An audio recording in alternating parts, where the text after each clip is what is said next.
Good morning, ladies and gentlemen, and welcome to Turkey's Investment Outlook session at the EBRD Annual Meeting and Business Forum. My name is Elisabetta Falcetti. I'm the Managing Director for Turkey and the Caucasus at the EBRD, and it's an honor for me to be moderating today this session on Turkey economic transformation and growing investment potential.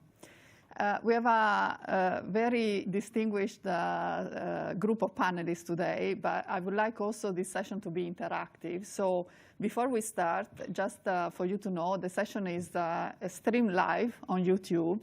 And people in the audience and watching us remotely will have an opportunity to ask questions by using the Slido app or going to slido.com. Entering the code that you see on the screen now, 3008279, or by simply looking at the QR code which is on the screen now. So we will, I hope we will be able at the end to take a few questions from the audience.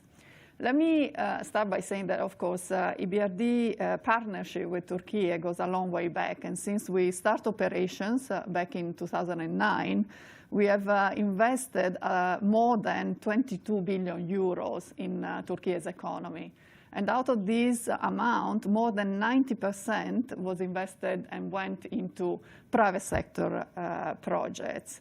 And today, Turkey not only is the largest country of operation of the bank, but also a key partner in advancing our core reform priorities. And together, we supported really transformational and impactful projects spanning across all sectors, from infrastructure to energy, services, private equity, and beyond. And we worked hand in hand with our private sector clients. I see some of them in the audience today, so thank you for joining. But also, of course, with public institutions. And we supported a number of policy reform that enabled to improve the business climate. So I see today's section really as an opportunity to take stock and share perspective, and also discuss what will be the key drivers going forward to shape the investment climate in Turkey. And I cannot imagine really a better group of panelists to discuss this topic. So allow me to start by introducing the panelists that are sitting to my left.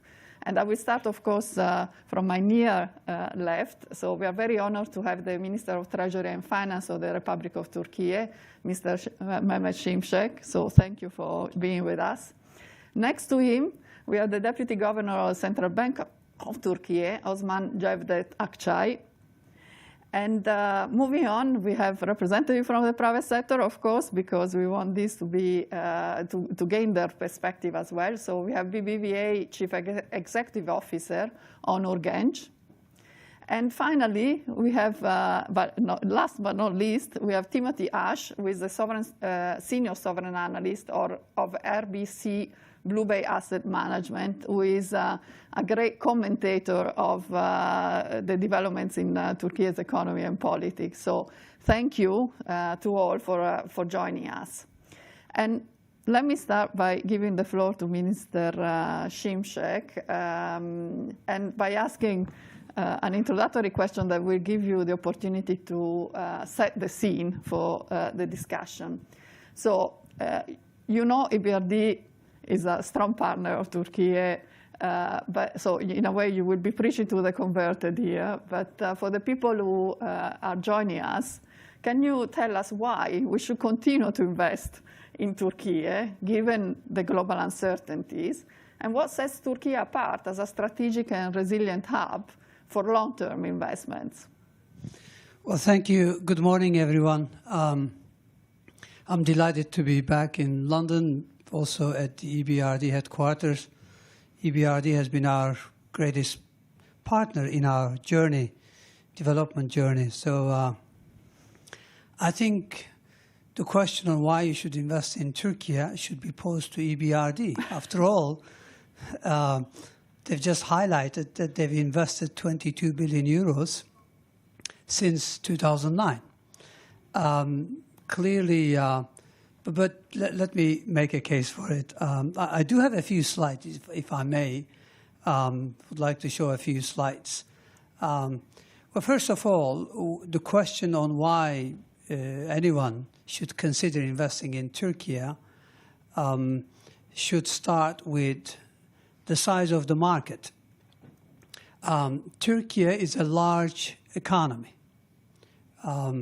Population is 86 million.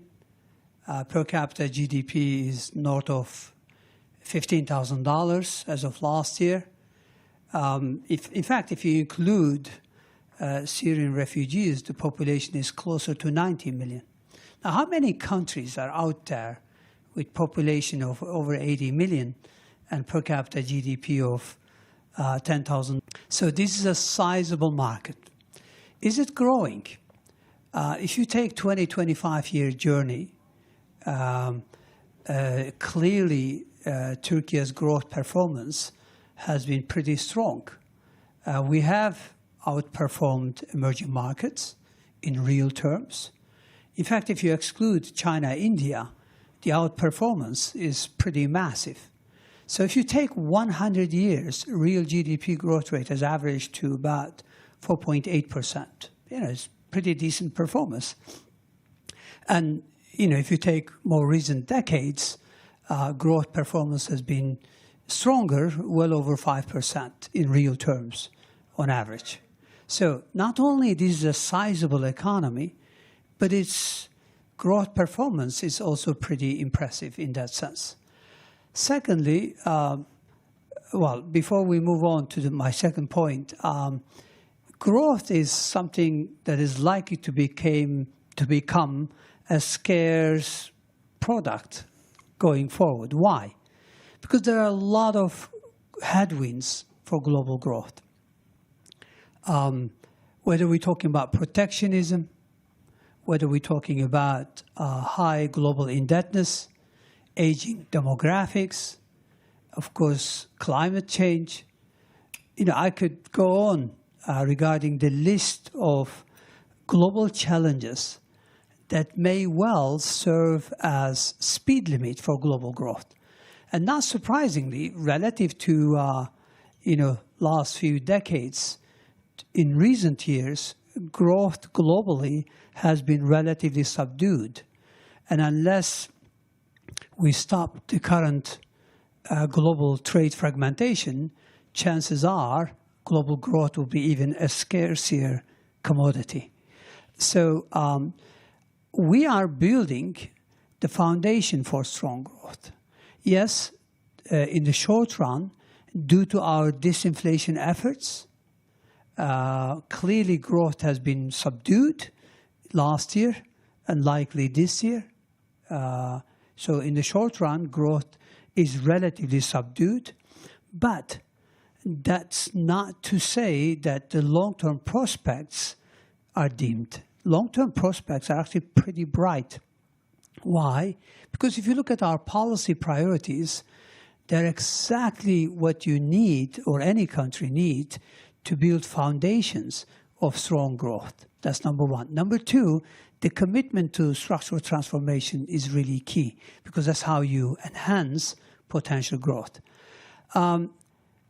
Speaking of global headwinds for global growth, Turkey is relatively in a much better position.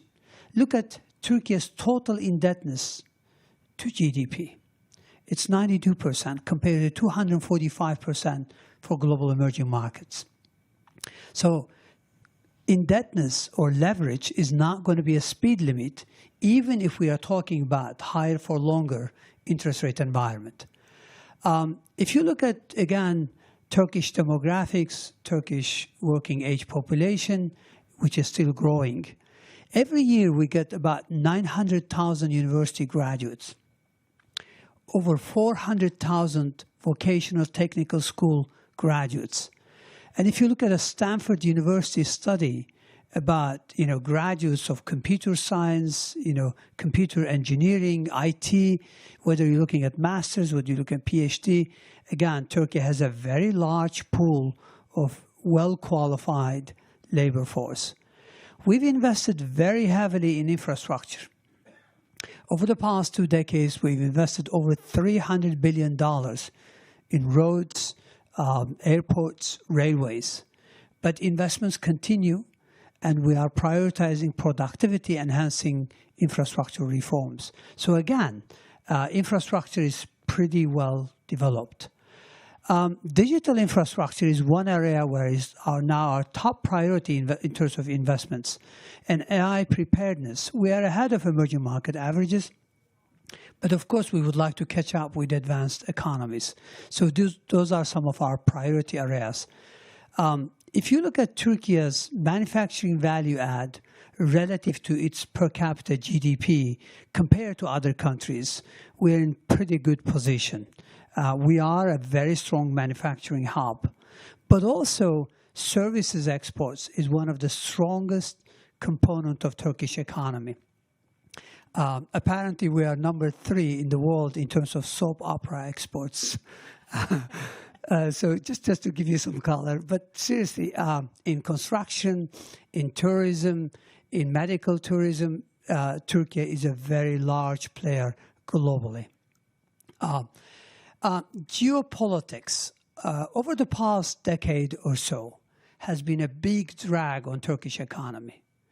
I don't have time to go through the reasons, but it is what it is. But going forward, there are really strong signs that geopolitics may actually turn into a lifting factor, meaning a factor that is likely to help Turkey going forward. We're trying to see if we could broker, obviously, a lasting peace, a just peace between Russia and Ukraine. Again, a lasting peace between Armenia and Azerbaijan. Combating terror and stabilizing Syria. You know, again, a very strong footprint in Africa, trying to help resolve conflicts. Why this matters? At a time of global fragmentation, regional integration is the only antidote, the only fix that you should come up with. So that's another one. On this issue, I'd like to highlight the most recent development. PKK, which is obviously has been on Turkey's terrorist list, United States, European terror list, and Turkey has been combating PKK terrorism over the past almost 5 decades. According to a study, it cost us about $1.8 trillion. PKK leader has just called on its terrorist organization to disband, dissolve, disarm. And there was a convention of PKK, and they have responded constructively, positively. And they've agreed to disband and disarm. This is huge credit positive. I wish I had time just to spend an hour on this, but we will no longer be wasting our energy and resources on combating terror. We will spend our energy and money on rebuilding. Southeast part of Turkey, eastern Turkey, where demographics is extremely favorable. It will become the new engine of Turkey's growth. But also, it will help stabilize the region. It will help us to lift the entire region, including Syria, Iraq, etc. Everybody will benefit from peace, stability, because that's the only path to prosperity. And also, it will help Turkey's democratic journey. So it will help improve Turkey's perception. I can go on and on, but I know I have a very limited time. We're trying to re-anchor to the West. Relations with the United States are improving, and there's huge upside there. EU is our, obviously, largest partner, and we are an accession candidate. I know talks have been stalled for quite a while, but economic integration still has huge upside. Broadening or upgrading the customs union could easily double Turkey-EU trade from about 200 billion euros to almost 400 billion euros over the next decade or so. So we're pushing for that. So that's really my short pitch. But again, if you don't think that I'm convincing enough, please reach out to EBRD and talk to them. So the ball is on our camp now. No, thank you, Minister. I think you provided really the long-term perspective of why we should take a long-term view on Türkiye. Let me bring the discussion a bit more to today.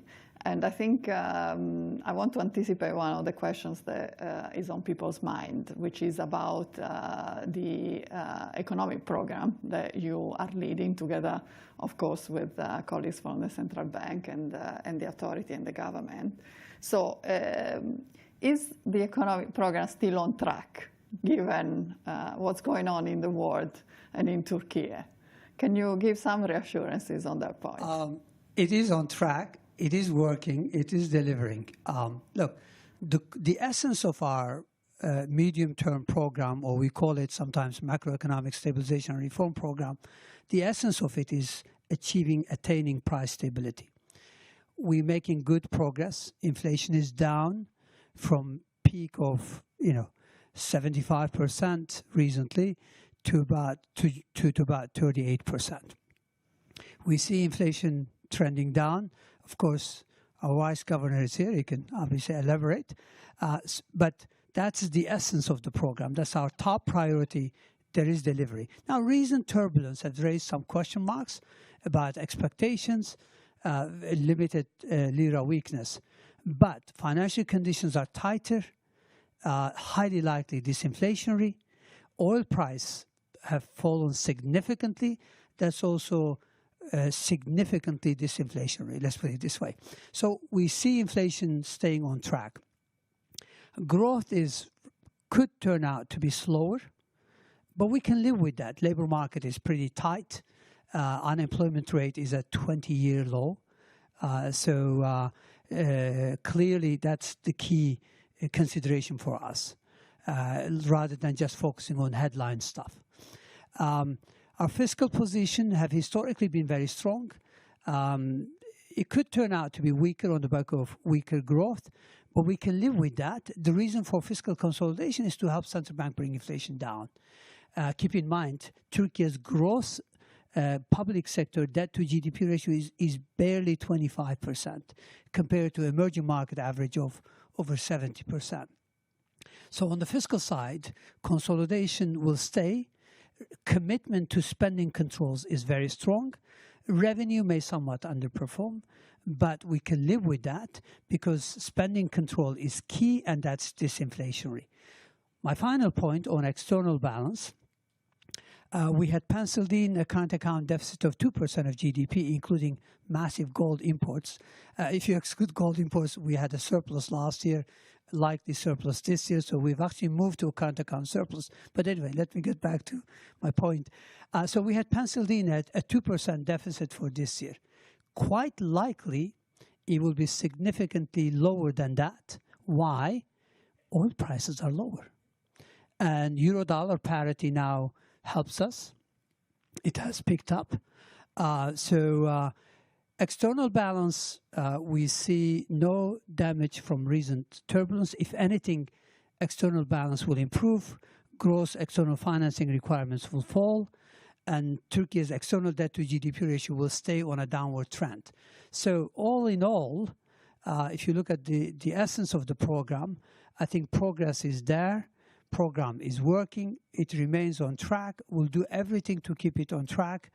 And one final bit, structural transformation. Usually it takes time to do that. Green transition is well underway, and we're very grateful for EBRD's support. Digital transformation is well underway, but also there's a lot of work that doesn't really catch attention, including reskilling, upskilling, Turkish working age population, efforts to improve quality of education, efforts to improve investment climate. If the program works, and it is working, I think predictability will be enhanced, and that's really key going forward. Thank you. Thank you, Minister. I think you outline also, what you outline is very much in line with the EBRD strategy in Türkiye.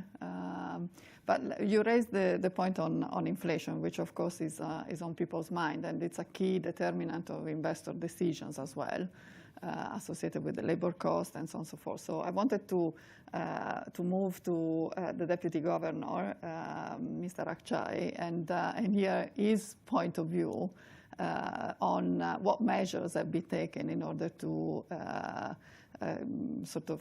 tackle inflation, and how these are impacting the business climate in Turkey. Our minister made my job a bit easier by a great introduction, but let me just elaborate a bit. And one thing that popped up in my mind just when I was thinking what to say is the following. Let me start by annihilating an urban legend, which is very rampant among the public at large. When they assumed office, inflation was about 40%, and now 2 years later, inflation is about 38%. There's a failure story there, is basically what's selling around these days. That's, I mean, I'll say nonsense in the following sense. If you adopt any kind of general approach and conduct any kind of counterfactual analysis, you will see that the 40% inflation in Turkey then is very, very different from the 38% in Turkey right now. These are not even comparable, because you were talking about a country at the brink of a currency crisis versus this country, which are like two different countries. So I won't elaborate any more on that, but let me move on to inflation and see if we think things about inflation, which some people could also might be missing. It took us, number one, quite a lot of time to reconstruct the transmission mechanism, which wasn't easy. And then it started working really well after March 2024, because tightening took place in the true sense of the word after March 2024. But in every blessing, there's a curse. Now, the very positive developments in 2024 March were basically de-dollarization of the locals and huge inflows into Turkey, which created a substantial liquidity problem for us, meaning we started losing control over short-term rates, which is the first and foremost fundamental job of any central bank. And we tried to sterilize that excess liquidity to the best of our abilities, but it worked to a certain extent, and it did not beyond that. It wasn't that easy. It was a Herculean task. And then the twin turbulence this year, first the political one, and then the trade shock. Then we saw the blessing and the curse. As a result of these reserve losses, which have been substantial, by the way, and now we are basically regaining those reserves slowly but surely, and it doesn't have to be a very speedy process, by the way. We gained control over liquidity once again, and that blessing in the curse basically put the central bank truly at the driving wheel. And we tightened substantially, and liquidity management at this moment is totally in our control. Therefore, if we keep this tight stance going forward, I think disinflation prospects are much brighter than they had been prior to these turbulences. I mean, it sounds a bit paradoxical, but this is the way it works. Let me make one more point very crucial, which is my line of thinking, but I think it's shared by at least some of my colleagues in the bank as well. The landing, soft landing versus hard landing. This was an issue that people talked about a lot in Turkey. They're trying to avoid soft landing, avoid the hard landing, going for soft landing, etc. But when you look at the growth performance in the last quarter of last year, even the first quarter of this year, we did not even land, I would say. Forget about soft, we did not even land. Now, for the first time, people are really talking about a landing, and they are afraid that it might be a hard landing. I'll say the next part slowly. The more economic agents are afraid of a hard landing, the greater is going to be the change in the pricing behavior of price setters, and the less likely will be the outcome that they fear, which is hard landing. I'll repeat that once again. The more you are afraid of hard landing, the likely it becomes, less likely it becomes. So for the first time, I believe, we are facing genuine disinflation prospects in the true sense of the word. So we might see a break in inflation numbers suddenly to be sustained. I'll make a few technical remarks here as well. All our indicators of underlying trend of inflation, they are all pointing in the same direction, south. Now, we announced 6 of these measures that we calculate publicly, and everybody sees these. We also have some other measures that we keep for ourselves. The core dynamic, for example, has moved down. Inflation core dynamic has moved down. We have another methodology, step indicator saturation. That one also tells us that inflation actually is moving in the right direction, meaning disinflation, and it's moving south. We don't have any problem with that. The only problem is when people are talking about what the cost of disinflation is going to be, again, these urban legend numbers pop up. Growth is going to be collapsing, or your inflation is going to get stuck at 30% and you won't be able to break it down. We don't know and nobody knows. If you're a believer, only God knows, and if you don't, nobody knows. Because data will have to pile up. Data will have to pile up, and we will have to see if we make the transition from this high level of the regime level inflation or the step level, which is, by the way, around 44% levels. Forget about number now. This is what we are breaking, the 44 level. Where we end up is anyone's guess. We might end up as the next regime at like 12%, which is the previous regime level before 44, or somewhere at 20. We don't know. We'll try to make sure that this is as low as possible. The next regime that we settle at is as low as possible. That's what the central bank is pushing for. So the tight stance is going to be kept. And a bit paradoxically, as I said once again, the tighter we are and the more credible is our disinflation story, the less is going to be the impact on growth. The sacrifice ratio in Turkey is statistically indeterminate, meaning we don't know what the cost is going to be. But don't take this positively. Don't assume that this inflation is going to be costless. The thing is, we don't know. It could be fairly, low cost, or it could be very costly. We don't know. It depends on what we do as the central bank and how the economic agents respond to what we do and what the ministry does on the fiscal front, on the incomes policy, etc. It's a combination of monetary, fiscal, and incomes policy. How these are conducted and how the economic agents, more important than what we do, how economic agents respond to what we do. So this is basically a game that goes on between us and the markets and the households and the corporates. And we'll see how it ends up. But we are very hopeful looking forward. Thank you, Deputy Governor. I must say, it reminds me of my macroeconomic and monetary policy sort of theory lesson. So it's very much about how the population and the economic actor reacts to the measures that you're taking and how you can influence people's expectations. And I think I capture that there is still quite a degree of uncertainty on where we're going to land. But the measures and the tightening has taken place, and of course the recent tightening. One last remark. Yes. The less seriously they take us, yeah, the tighter we will have to stand. Of course, yes, that's clear. Just want to make it clear. Yeah. Understood. So let me move to the sort of private sector, because I think it's important to also hear the views from the recipients of the economic policies of the government and the central bank. So we are really honored to have the CEO of BBVA with us. So welcome again, Mr. Genç. Just to say that, of course, the financial institutions, especially for EBRD, are a very important agent because through our intermediated lending, we really target our main goals, which is to support some of the objectives that we are really dear to our heart, like supporting the green economy transition, supporting increased digitalization, lending to women entrepreneurs, and soon to youth entrepreneurs. So I wanted to ask you to comment on some of the measures that the banks are taking to support some of these goals, in particular the twin transformation of green and digital, and what a bank like yours is doing in this field.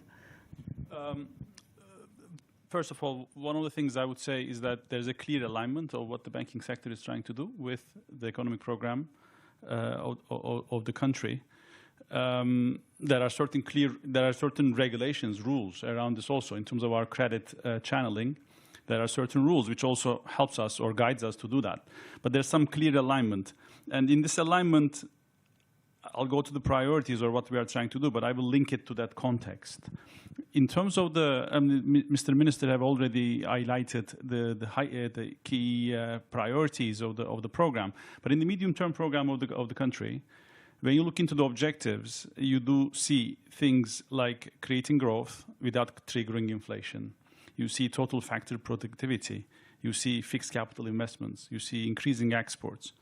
And when you look into the levers or the policy areas or the actions to deliver those objectives, you do see the twin transformation. You see green, you see digital, you see R&D, technological investments, and so on.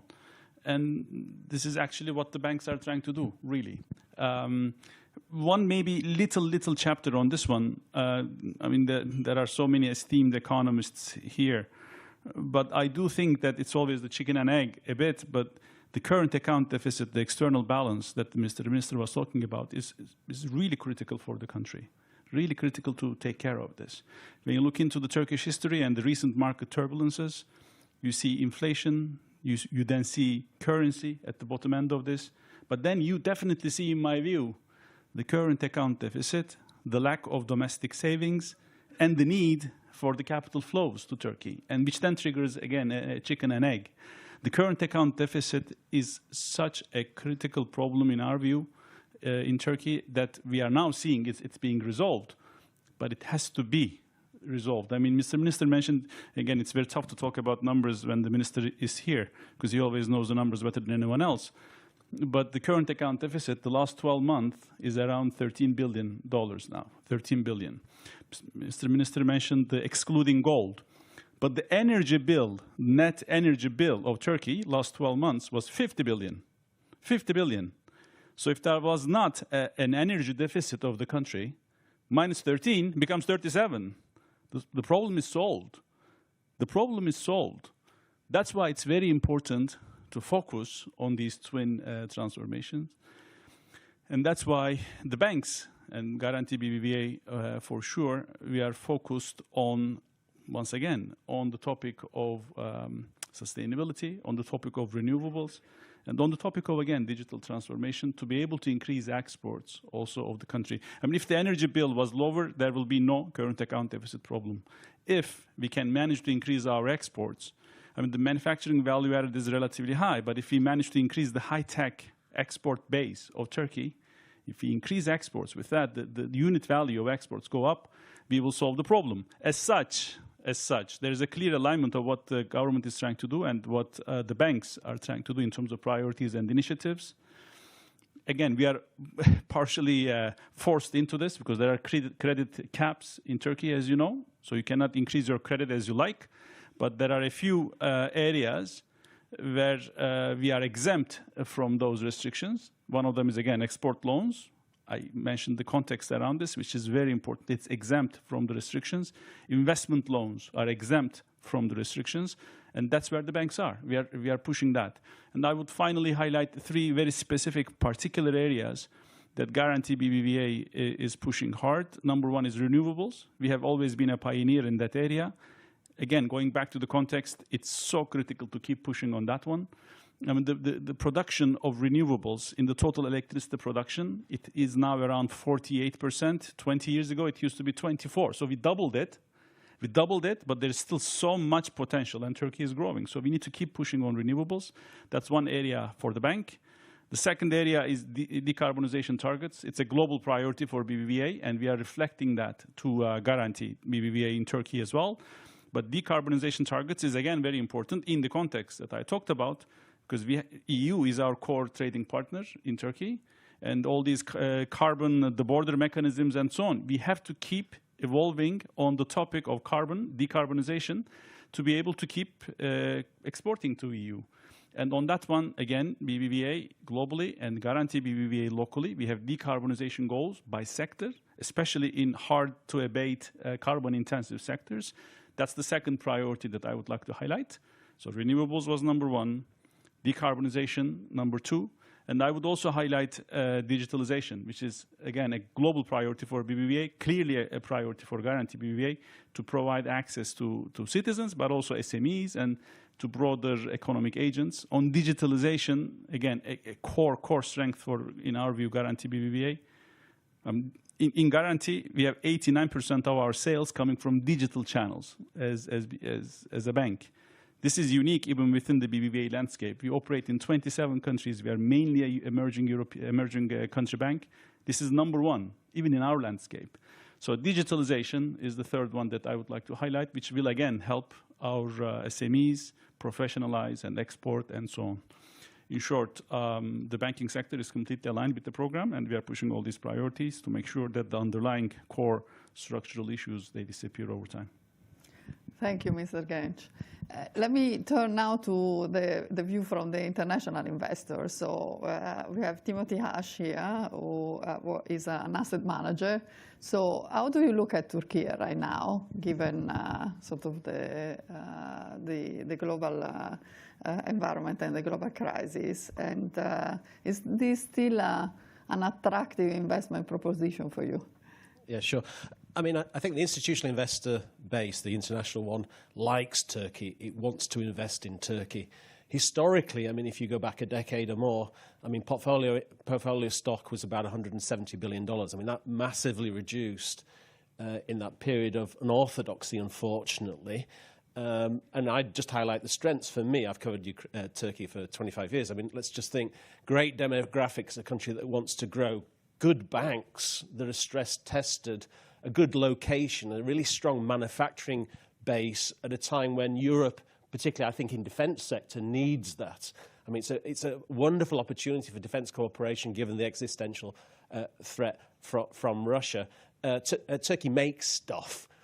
So I think that, and actually, you know, good debt GDP ratio. You mentioned a current account position now that is 1% of GDP, remarkable, really. So there are those strengths. The investor base wants to get into Turkey. The concerns have been that unorthodoxy that we saw, that period of unorthodoxy that drove high inflation, and then political polarization. Obviously, March 19th has been stressful for investors and Turks, and has undone some of the work, some of the great work, I think, that Minister Şimşek and the central bank and Cevdet have done. I mean, when I think of how we view it, in terms of monetary policy and macro, I mean, we worry a little bit, or the market is worried about, obviously, a repeat of the Naci Agbal situation where they went back to orthodoxy and then came back. Concerned there whether we could see something like that again, I think.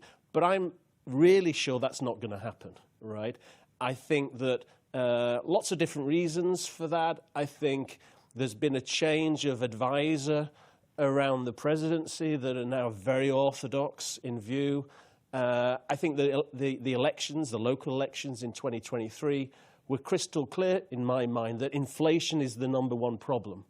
The population hates high inflation, and there is only one solution, which is a period of tighter policy. And I think Cevdet, the team at the central bank, have certainly delivered that. So we've seen a remarkable turnaround in 2 to 3 years. I mean, it's quite interesting in a way, Cevdet. I think you and Minister, you were almost too successful in a way, right? I was speaking to one of the rating agencies I won't mention. I was asking them, challenging about the reserve loss that we've seen in the last month or so. And the rating agency came back to me and said, well, it's disappointing, but actually we never expected 100-odd billion reserve accumulation in the first place. And we never expected these guys to deliver that remarkable drawdown in the FX-protected deposit scheme. I mean, to do that while accumulating 100 billion plus reserves is utterly remarkable. So from the rating agency point of view, it's been difficult over the last month or so, but actually Turkey's in a better place than they ever imagined, right? And just in terms of the problem, I think, for Cevdet and the team, in a way, they were so successful in 24 that there was a lot of pressure to loosen policy too soon. And actually, I agree with Cevdet completely. In a way, the political stresses that we've seen over the last couple of months have actually helped the job of the central bank, because I think now macro-financial stability is even more important, and actually delivering lower inflation is much more important. So I think they have a stronger mandate to stay tighter for longer, and ultimately that's the key, I think, for macro-financial stability. So they have to drive inflation lower. The population cares about it. If Erdogan, and let's talk about politics a little bit, but if Erdogan is going to succeed in terms of the election scenario, he has to deliver lower inflation. I can't imagine he would go to early elections with inflation so high. So I'm reasonably confident that will happen. Again, I share Jevdet's view also. I think we will probably see lower growth and stronger disinflation because of the political challenges we've seen in the last couple of months. So, I mean, unfortunately, the investor base, they left. They're monitoring. They're worried about the politics, I think, still. But I think there's a sense that we're at a turning point again. Last couple of weeks, we've seen foreign inflows into Turk GBs. We've seen reserve accumulation again. We need a calming of the domestic political situation. The Kurdish peace process is a big positive in my mind. I certainly share Minister Şimşek's optimism around that. So hopefully we're at a point that we're going to be back on an improving trend again quite soon. Thank you. Indeed, and I think so. We're now concluded the first round. I must say we're not doing super well in terms of timing, because we have 20 minutes left, and I had a second round that I wanted to ask you, plus open the floor. But so we should, if you go ahead, we should be really quick. But just a reminder that people can still submit their question by connecting to slido.com and using the code 3008279, and I hope to be able to ask at least one question. We want to see domestically a return to stability. What you probably cannot fully control is what's going on in the world, and of course trade tariffs are on the newspapers every day with different configuration. So in a world which is definitely going towards more fragmentation, how do you see Türkiye? Is it resilient to a completely different world from the one that we had a year ago? And do you see any risk or opportunities for Türkiye in this context, where there is increased uncertainty and greater trade fragmentation? Well, thank you. Global trade fragmentation is bad for everyone. There will not be any winners in the long run. As you know, global trade growth was one of the main engines of global growth, and it's sputtering right now. So that's bad news for everyone. But when we focus on Turkey, there are a number of reasons why I think we're likely to be much more resilient. Number one, historically, net exports have never really contributed positively to GDP growth, meaning historically we do not rely on external demand to grow. Domestic demand investments are the key driver of Turkish growth. Exports of goods make up roughly about 19-20% of GDP. Services make up another 10% of GDP. So luckily, we're not talking about protectionism when it comes to services trade. So I think that gives Turkey an advantage. But if you look at goods trade, 62% of our exports are destined to countries that we have free trade agreements, including, of course, customs union with EU. So 54 free trade agreements accounting for over 60% of our exports. But if you look at even a little bit deeper, what you will see that over 80% of our exports are destined to our immediate neighborhood, where we have strong historic, cultural, geographic linkages. So while almost 2/3 of our exports are rule-based, the rest, a big chunk of the rest is still relatively protected. So in that sense, we think Turkey is likely to prove to be more resilient. If I may, you said you wanted these to be interactive, and I know we're short of time. I just want to highlight a couple of points that the CEO of BBVA raised. First of all, green transition is absolutely, is one of the top priorities. There is now a bill at the parliament. It's a reform bill that aims exactly at accelerating Turkey's dependence on not only fossil fuels, but also imports of them. We have paid about $1 trillion over the past, 20, 25 years to import oil and gas from our neighborhood.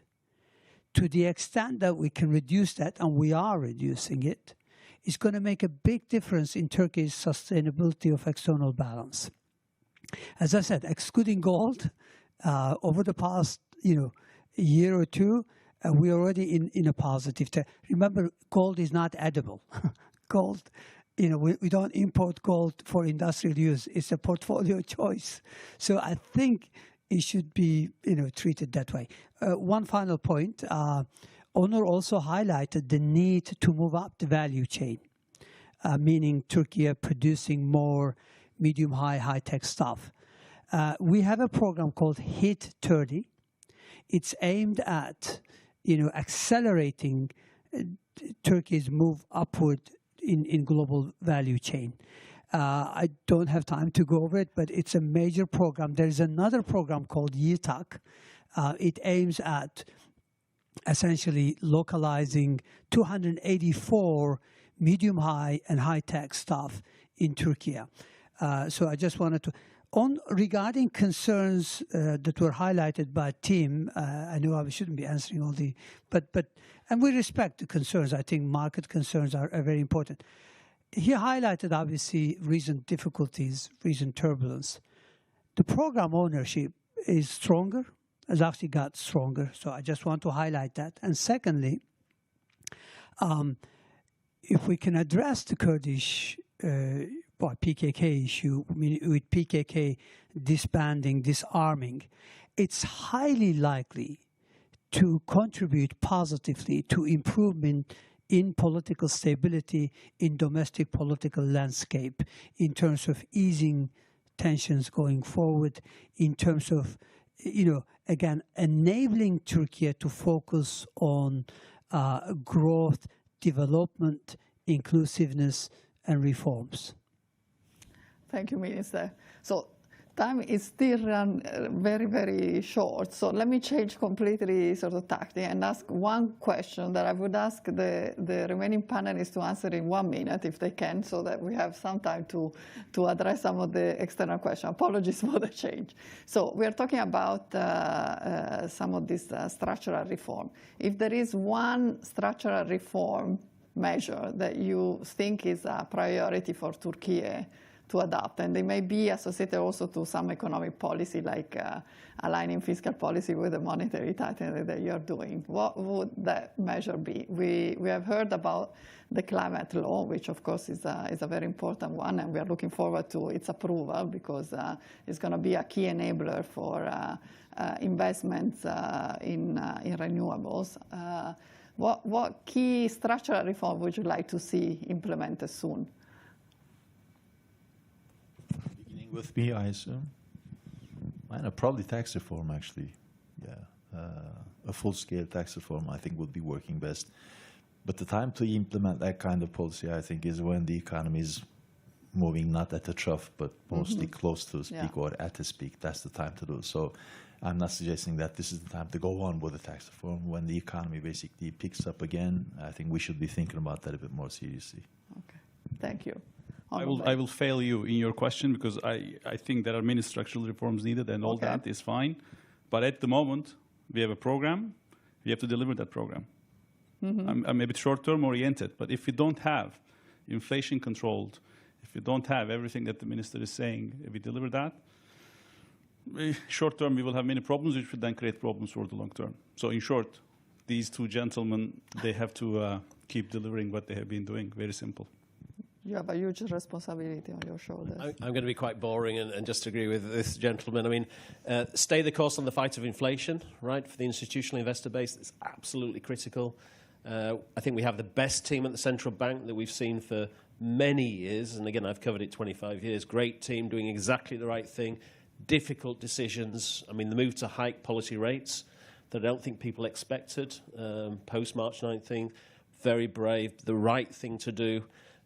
Tighter for longer, for me, is really important. I mean, on the other stuff, I mean, on the inflation front, I mean, reforming the agricultural sector. I mean, a lot of the food price inflation is because of structural problems in agriculture. Adding a few other things, I mean, FTAs, I mean, UK, we need to really push that forward. I know the minister has probably been pushing on that. I think it's probably the Brits that are the problem, if anything. But also, you know, deepening the customs union with the European Union. And I would, again, I'm really passionate about this, that I think what's going on in Europe at the moment, and particularly with respect to Russia's threat to Europe, is a huge opportunity for deepening ties and relations between Turkey and Europe, and Turkey within Europe. Lots of areas for cooperation. We're natural partners. Turkey brings so much to the table that we lack against defence cooperation. The UK in particular, we have lots of advanced technology, military technologies. We don't have the manufacturing capability. Turkey does, right? You know, we need to think about, you know, win-wins for both sides, technology exchange and all that kind of thing. And I think the recent Leonardo deal, a little bit, I mean, Italy is thinking outside the box and bringing Turkey closer. And I think a lot of those prejudices in Europe against Turkey need to be dispelled, dismissed, fought against, whatever you want to call it. Thank you. That's a great way to end the sort of round of questions to the panelists. I would like to now open the floor to the questions that have been put by the public. So with the help of Mehmet, that has looked at the question, please. Thank you, Elizabeth. I think we have a number of questions, but in terms of the timing, we can pick two. And the first one might be relevant for His Excellency and our Deputy Governor of Central Bank. And the question is, how do you see the effects of tight stance approach on the real sector, struggling from relatively higher labor costs compared to their competitors in the export markets? Yes, please.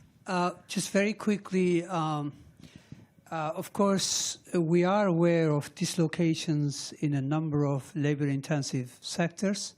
In fact, we've identified those late last year, and early this year we deployed limited fiscal resources to help with their labor cost.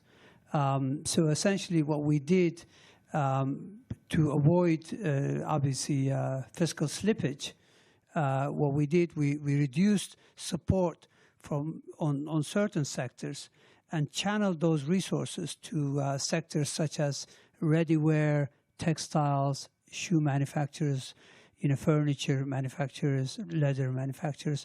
So we are aware. Secondly, there are programs that are aimed at helping SMEs, helping exporters, which also means manufacturers. So really across the board, we're looking to see how we can obviously manage the short-term fallout from relatively tight domestic financial conditions and, of course, global uncertainty. So yes, we're helping, and obviously it's a constant fine-tuning effort. So there's likely more to come in terms of tweaking without losing the sight of or the essence of the program. I mean, the essence of the program is to bring lasting relief, and that's true price stability. If I may just add something very shortly. Our findings in our research department shows us that 70% of those who lose their jobs find a new job actually within a year's time. And from the sectors that the minister mentioned, the flow is from those sectors to services and to medium to high tech. And another very good development is the increase, the highest increase in the share of exports is actually happening in the high to medium and high-tech sectors. That's also a very positive development. So there is a transformation. It might be a bit painful on the part of certain sectors, but there is a transformation that has taken place as a result of this stance that we adopted.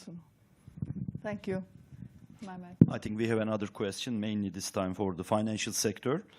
So how do banks balance their role in supporting economic growth, particularly during periods of economic uncertainty and tightening monetary policy?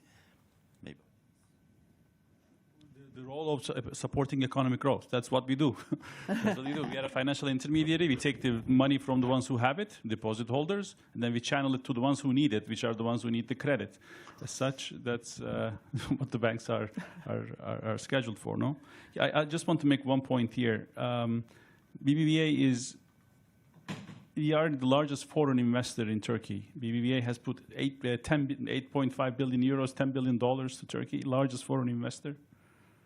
And there's so much potential in Turkey. I mean, regarding this manufacturing topic, when you look into Turkey, what is different in Turkey versus others? There are some commonalities like the median age. We have 33. Spain has 47. When you look into leverage, Minister has showed it. Household debt over GDP in Turkey is 10%. And our number is 45, but I'm sure Minister's number is right. He says 46. It's 4 times higher in emerging markets. In developed markets, it's 8 times larger. So there's so much room for leverage in Turkey. Some of those components are also true for other emerging economies. But Turkey has something which is very unique. Because of its size, because of its location, its position as a manufacturing hub for the large markets like Europe is going to be differential. And going back to the previous question, the cost of labor in Turkey, even as compared to Eastern European markets, it's still lower. But more importantly, given its scale, given its diversified manufacturing base, it can compete extremely well with any other country in Eastern Europe. And it is 1/5, 1/6 of labor cost of EU average. So Turkey has a lot of long-term potential, and banks are here to intermediate that. So if time allows, one final question maybe to our Deputy Governor of Central Bank. Mr. Akçay emphasized that if we are afraid, lending will become harder. And the question directly to you, how can he ensure that the policies do not inadvertently suppress growth? Just the opposite. I said, the more they are afraid of a hard landing, the less likely is that outcome that they fear, which is hard landing. Okay? Because their pricing behavior is going to be changing more drastically if they are afraid of hard landing, which will provide faster disinflation, which will help growth. We don't have time, but let me tell you one thing which is very, very crucial. I mean, I could talk about this for half an hour.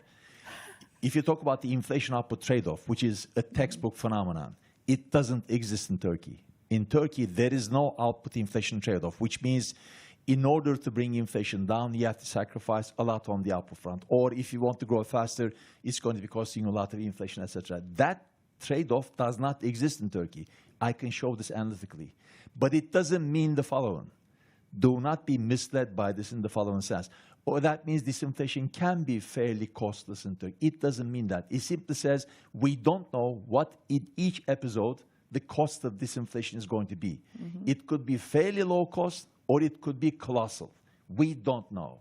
Therefore, what we're trying to push for as a central bank is through tight stance for low-cost disinflation. But if people don't buy this significantly, then I'm afraid it's going to be a high-cost disinflation. That's the point I'm making. But the more they take that into account, the lower is the likelihood of hard landing. Just the opposite. Okay, thank you for clarifying this point. I think I'm glad that I have a PhD in economics because I don't know how many people were able to follow, but thanks a lot. I would like to end our panel by thanking all the panelists for the great contribution. Minister Şimşek, Deputy Governor Akçay, Onur Bey from BBVA, and of course Timothy Ash. I think we had a very lively discussion. We touched upon many topics, but what I draw as a conclusion is that we are all bought into the long-term potential of Turkey as an investment destination. And I hope that through this discussion we made this point even stronger. So thank you to all of you, and thank you to the people who followed us live.